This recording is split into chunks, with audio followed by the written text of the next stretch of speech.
اكتملت اللغة المصرية القديمة في طريقة كتابتها مع عصر الأسرة الأولى. ولما جينا في عصر الدولة القديمة ظهر لنا الكنز المعروف عندنا باسم نصوص الأهرام في عصر الأسرة الخامسة. ونصوص الأهرام هي كانت أقدم صلوات معروفة حتى الآن في الحضارة المصرية القديمة، عبارة عن مجموعة من التعاويذ والتراتيل اللي كتبت على جدران الأهرامات في الداخل. وهذه بالذات من الأهرامات من الأسرة الخامسة لغاية الأسرة الثامنة، وهذه العلامات كتبت بها الصلوات بتاعت المصريين القدماء، حوالي 3300 تعويذة كتبت على الجدران. وكان أروع ما فيها أن هذه العلامات كتبت بطريقة بدائية مفردة ساعدتنا إحنا بدرجة كبيرة جدا على التعرف على القيم الصوتية لكل علامة، لأن هو بيعطي كل علامة تفصيلاتها كاملة وطريقة نطقها كامل، اللي بيها استطعنا أن احنا نعرف نقرأ عن العلامات في الدولة القديمة. كانت كل علامة في اللغة المصرية القديمة لما بتتكتب في النصوص المصرية وتسجل على الجدران لابد وأن تنفذ طبقا لمقاييس رسمية، وبالتالي العلامات كان متفق على شكلها ومتفق على أبعادها عند تنفيذها على المناظر. فكان في البداية زي ما شايفين حضراتكم الكاتب لما ينفذ منظر على الجدار بيكتب العلامة بالحبر الأحمر، وبعد ما يكتبها بالحبر الأحمر يصلح الأخطاء وأي عيوب في الكتابة بالحبر الأسود بهذا الشكل هنا. ثم بعد كده يبدأ الفنان ينقش الجدار وينعم الجدار حوالين العلامة، ثم يضع التفاصيل حوالين العلامة، وده فيما يتعلق بكتابة اللغة المصرية القديمة على الجدار.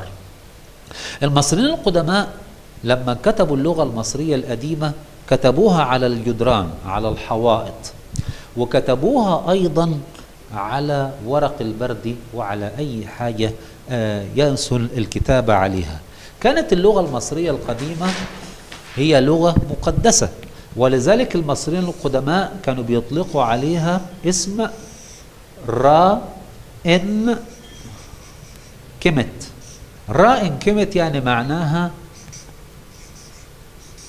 لغة أهل مصر أو لغة مصر، وده التسمية اللي كانت بتطلق على اللغة المصرية كلها بصفة عامة بالأشكال المختلفة للكتابة.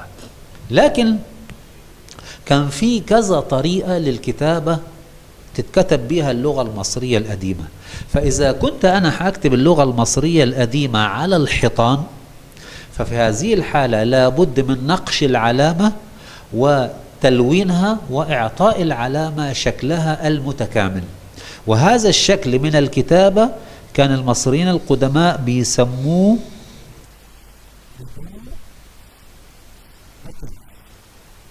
ومدونتر، هو الكتابة المصرية القديمة لما تتكتب على الحيطان.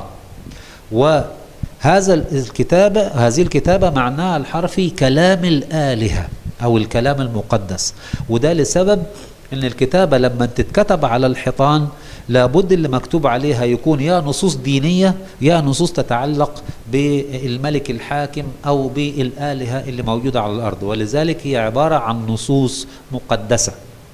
ولذلك الإغريق لما دخلوا الأرض المصرية مع القرن التاسع قبل الميلاد وتكلموا على اللغة المصرية القديمة، شافوا الكتابات اللي على الجدران أطلقوا عليها كلمة هيروغليفيكوس جراماتا. هيروغليفيكوس جراماتا يعني معناها النقوش المقدسة، وهذه الكلمة هي اللي جت منها كلمة هيروغليفي أو الكتابة الهيروغليفية. إذا فالهيروغليفية هو كتابة اللغة المصرية القديمة على الحيطة بالألوان، ويتم نقش العلامة زي ما حضراتكم شايفين، ويتم تلوين العلامة بكل تفاصيلها. لكن إذا كنت أنا عايز أكتب على البردي، فكان المصريين القدماء عندهم مقلمة، المقلمة دي اسمها سش في اللغة المصرية القديمة، وهذه المقلمة بيتكتب بيها الكلمات أو الكتابات، وتعرف أيضا في اللغة المصرية القديمة كلمة جستي. جستي معناها أدوات الكتابة.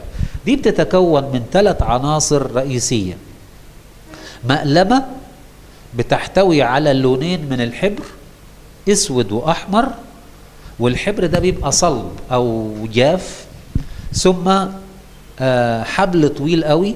الحبل ده بينتهي بإناء صغير فيه مية، كمية مية، علشان أدوب الحبر الجاف في هذه المية، ثم مطرقة صغيرة علشان أفرد بيها البردية أو عصاية أفرد بيها البردية اللي هكتب عليها.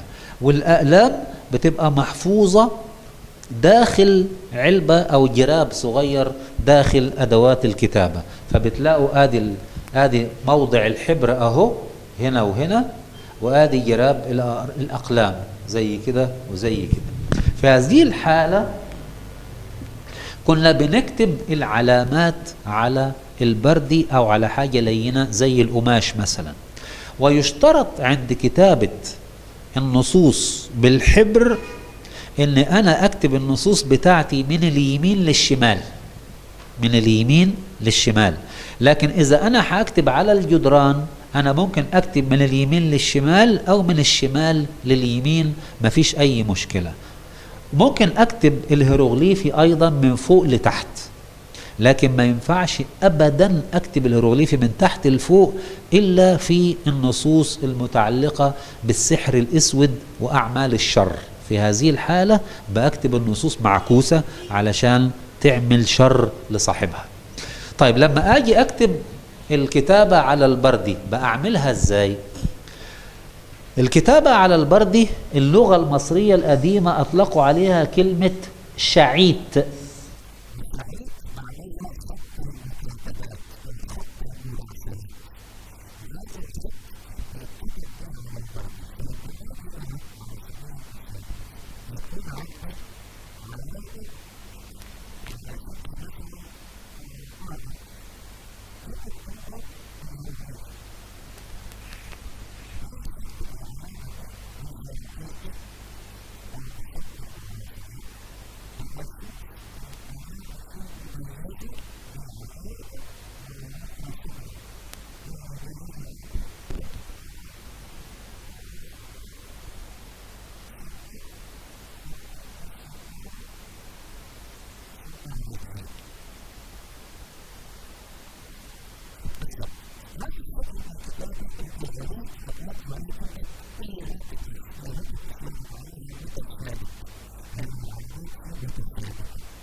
بردية إليفانتين اللي عثر عليها في جزيرة إليفانتين في أسوان من عصر الأسرة الخامسة، واللي كانت يعتقد أن هي أقدم بردية عثر عليها حتى الآن، مكتوبة بالخط الهيراتيقي، وكانت فيها قائمة بمرتبات الكهنة والموظفين اللي شغالين في المعابد في ذلك الوقت.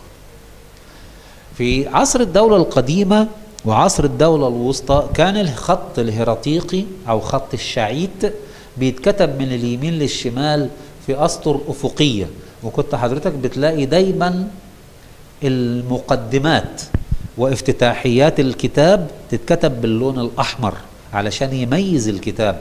الخطاب يتكتب العنوان باللون الأحمر، العمليات الحسابية الناتج يتكتب باللون الأحمر، الوصفات الطبية تركيبة الدواء تتكتب باللون الأحمر. لكن كان عندي نوع تاني من الكتابة. هذه الكتابة لما أحب أكتب النصوص الدينية على البردي، وده بيسموه الخط الكيورسيف. الخط الكيورسيف هو عبارة عن كتابة النصوص الدينية بكل تفاصيلها، بس مبسطة للغاية، بحيث ان هي تحتفظ بدرجة كبيرة قوي من الشكل الهيروغليفي، وفي نفس الوقت هي مكتوبة بالحبر، فيسهل بشدة تمييز شكل العلامات. يعني ده صقر، ده أرنب، ده رجل جالس، ده وزة طايرة، وهكذا، بحيث ان القارئ اللي بيقرأ الصلاة او التعويذة الدينية ما يقراهاش غلط ويحافظ على قداسة العقيدة. فهذا الشكل من الكتابة كان يتكتب على البردي بس، ويشترط فيه انه هو قاصر على الكتابات الدينية فقط. ده طراز آخر أو شكل آخر له. ودايما كان الكتبة المصريين بيفاخروا بأن هم كتبة ماهرة أصابعهم في رسم العلامات.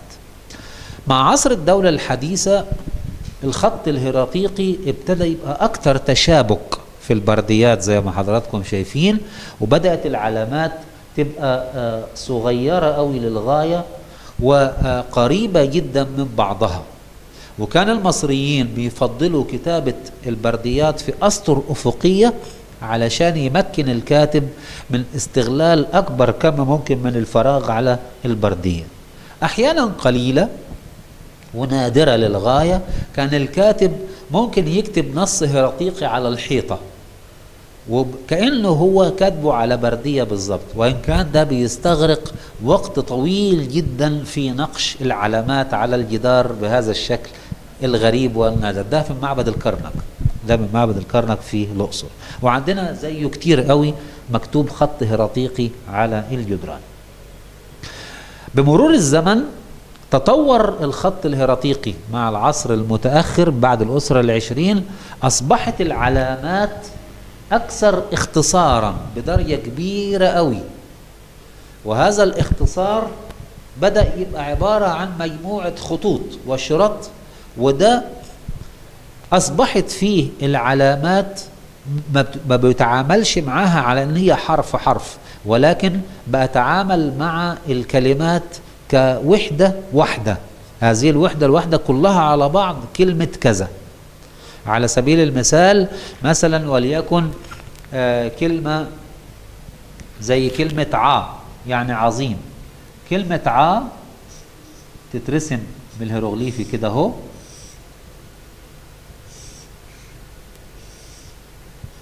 تقرأ ع.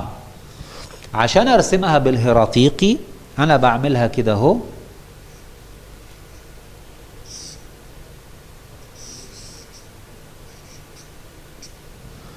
دي كده بالهيراتيقي. عشان ارسمها ديموتيقي باخد خط كده، واصبحت هي وحده واحده، يعني ما بفكش كل علامه لوحدها زي الهيراتيقي، لا، اصبحت الكلمات زيها زي يونتس. هذا الشكل من الكتابه كان برضو شكل من اشكال الشاعيت اللي هو الكتابه على البردي، ولكن ده كان اكثر شيوعا في العصر اليوناني والعصر يعني العصر الفرعوني المتأخر والعصر اليوناني، ولذلك اليونان أطلقوا عليه ديموتيكوس. ديموتيكوس يعني معناها الخط الشائع، الخط الشعبي. فبدأ يظهر عندي 3 أشكال من الكتابة: هيروغليفيكوس اللي هو الهيروغليفي اللي بيتكتب على الحيطان، هيراتيكوس اللي هو الخط المراسلات بس بشكل واضح، ديموتيكوس اللي هو الخط المتشابك قوي، وده أكثر انتشار في العصر المتأخر. هي لغة واحدة بتتكتب ب3 خطوط، زي العربي لما بيتكتب نسخ أو ثلث ونسخ ورقعة. فالثلث هو الهيروغليفي، النسخ هو الهيراتيقي، الرقعة اللي هو الديموتيقي. هو بقى ده الخط الرابع، ودي لسه مرحلة لاحقة شوي.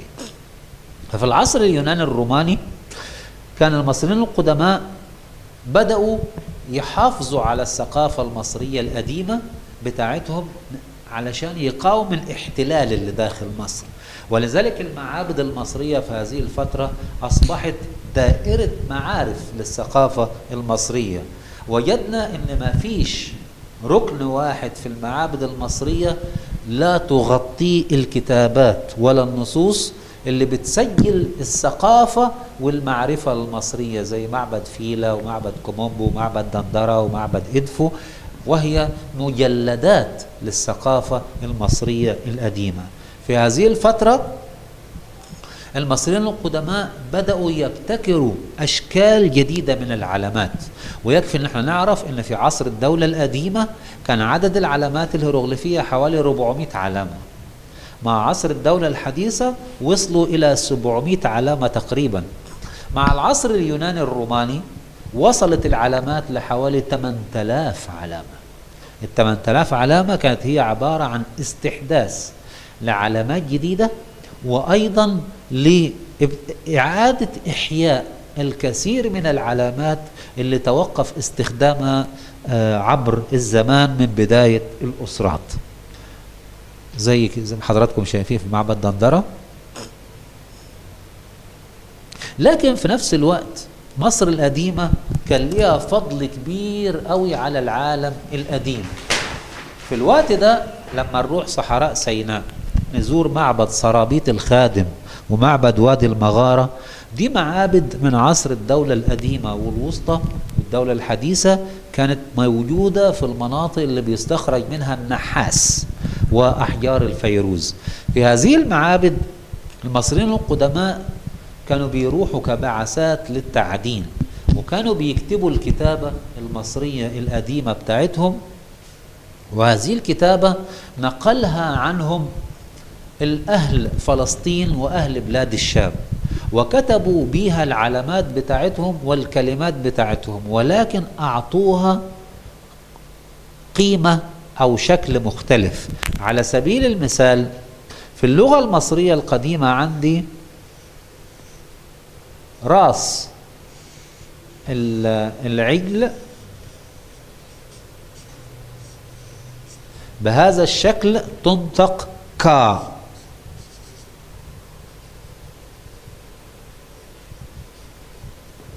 تنطق كا. كلمة بقرة أو عجل في بلاد الشام اسمها آليف، ولذلك كانوا هم بياخدوا نفس العلامة علشان تعطي القيمة الصوتية هذه العلامة أخذها اليونان منهم مع عصر الدولة الحديثة، وعبرت عن حرف أو الألفا اليوناني اللي جه منها بعد كده حرف الA في الإنجليزي. حرف تاني على سبيل المثال عندنا في اللغة المصرية القديمة حرف ح. حرف الح عبارة عن حبل مضفور أو حبل مجدول، هذا الحرف ينطق ح.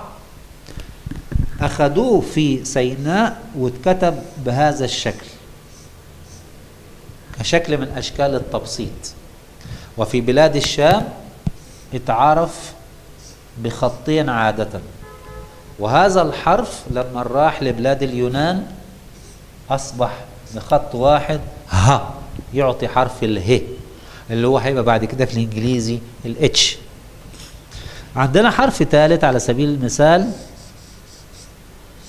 حرف الام، هو في الطبيعة بومة. هذه البومة لما راحت سيناء كان بيتكتب راس البومة وعينيها بس، خدوها بلاد الشام بيت الام، ثم أخذوها اليونان بيت الام في الإنجليزي بتاعنا. موجة المية ان تدينا حرف النون في اللغة المصرية القديمة، راحت سيناء بمجموعة قليلة من الأمواج، في الشام ب3 شرط تقريبا، في اليونان شرطتين اللي هي حرف الإن. بهذه الطريقة زي ما قال المؤرخ هيرودوت إن أعظم ما أعطاه بلاد الشام إلى اليونان أن علموا اليونانيين كيفية كتابة حروفهم. لكن هيرودوت ما كانش يعرف إن بلاد الشام أخذت الحروف بتاعتها من الكتابة المصرية القديمة عبر صحراء سيناء. وحضراتكم هنا بتجدوا على هذا التمثال شكل من أشكال الكتابة هنا مستمدة من العلامات اللي جات من صحراء سيناء. وهذا الشكل من الكتابة اتعرف في الآثار باسم الكتابة السينائية. وهذه الكتابة هي كتابة مصرية قديمة كتبت بها القبائل البدوية اللي عاشت في صحراء سيناء وفي أرض فلسطين من عصر الدولة الوسطى لغاية العصر اليوناني الروماني. مع العصر اليوناني كان اليونان عايشين على الأرض المصرية كمرتزقة، وهؤلاء الناس المرتزقة اللي عاشوا على الأرض المصرية احتاجوا ان هم يتعلموا اللغة المصرية القديمة علشان المعاملات اليومية. بس كانت المشكلة ان هؤلاء الناس لا يستطيعوا كتابة العلامات المصرية القديمة. من هنا بدأ اليونانيين اللي موجودين على الأرض المصرية يكتبوا الكلمة اليونانية بحروف يوناني، يكتب الكلمة المصرية بحرف يوناني، ويكتب النطق اليوناني عليها بحرف يوناني، أو النطق المصري بحرف يوناني. وبهذه الطريقة يستطيع نطق الكلمات المصرية بالحروف اليونانية. ولما شيد هذا المعبد، معبد الإله سيرابيس في اسكندرية في عصر الملك بطلميوس الأول، وأعيد بناؤه مرة أخرى في عصر بطلميوس الرابع، عثر على هذه اللوحة رائعة الجمال مكتوبة بالخط اليوناني والخط الهيروغليفي اللي بتأرخ لوضع حجر الأساس بتاع هذا المعبد. لكن كان أجمل ما فيها إن النص الهيروغليفي اللي مكتوب عليها كتب تحته، هو لا يظهر في هذه اللوحة، لكن كتب تحته النطق المصري القديم مكتوب بحروف يونانية. وهذا الشكل لما نروح معبد أبيدوس في محافظة سوهاج بتجدوا على معبد أبيدوس أقدم نص معروف في الحضارة المصرية القديمة كلها مكتوبة بالخط القبطي. هذا النص يعود لعصر الملك بطلميوس الخامس سنة 202 قبل الميلاد. وبتلاقوا في هذه المرحلة إن الخط المصري القديم بدأ يستغنى عن العلامات الوثنية ويحل محلها علامات من الحروف اليونانية علشان تكتب الصوت المصري القديم. وبالتالي بدأ يظهر عندي ما يعرف باسم الخط القبطي. الخط القبطي وإن كان حاليا بينسب إلى المسيحيين في الأرض المصرية مع دخول العائلة المقدسة ولجوءها للأرض المصرية، لكن علشان نعرف ببساطة الخط القبطي هو اللغة المصرية القديمة مكتوبة بحروف أغلبها يوناني، حروف أغلبها يوناني. على سبيل المثال لما نلاقي كلمة مثلا زي كلمة أنا بالهيروغليفي،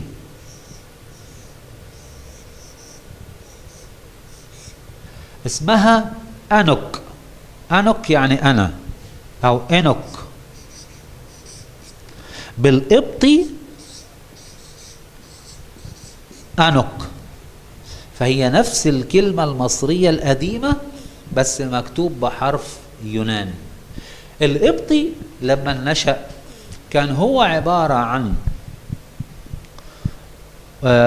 مجموعة من الحروف اليونانية بالإضافة إلى حروف مستمدة من اللغة المصرية القديمة علشان تعبر عن الأصوات اللي مش موجودة في اليونانية. فما كانش فيه عندي في اليوناني لا ح ولا خ ولا ضاد ولا ظ، وبالتالي استمدت هذه العلامات من اللغة المصرية القديمة. بالإضافة إلى أن القبطي في الفترة المبكرة كان يزيد عن 70 علامة مختلفة علشان تعبر عن هذه الأصوات في القرون الميلادية الأولى.